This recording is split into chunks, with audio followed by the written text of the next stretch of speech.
നമ്മുടെ tender coconut ice cream വളരെ എളുപ്പത്തിൽ തന്നെ നമുക്ക് വീട്ടിൽ തയ്യാറാക്കാം.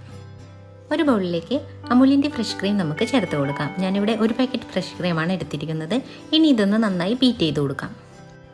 ഒരു 3 മിനിറ്റിന് ശേഷം നമ്മളുടെ ക്രീം നന്നായിട്ട് തിക്കായി വന്നിട്ടുണ്ട്. ഇനി ഇതിലേക്ക് 200 ഗ്രാം മിൽക്ക് മെയ്ഡ് കൂടി ചേർത്ത് നന്നായി ഒന്ന് ബീറ്റ് ചെയ്ത് കൊടുക്കാം. 1/2 കപ്പ് ഇളനീരാണ് ഞാനിവിടെ എടുത്തിരിക്കുന്നത്.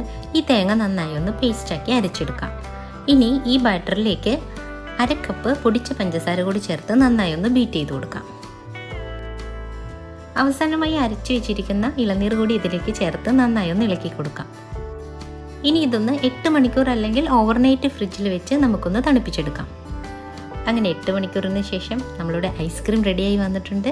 കുട്ടികൾക്കും മുതിർന്നവർക്കും എല്ലാവർക്കും ഇഷ്ടപ്പെടുന്ന നമ്മളുടെ വീട്ടിൽ തന്നെ തയ്യാറാക്കിയ അടിപൊളി ഇളനീർ ഐസ്ക്രീം ഇഷ്ടമായാൽ എല്ലാവരും ഒന്ന് ട്രൈ ചെയ്ത് നോക്കണം.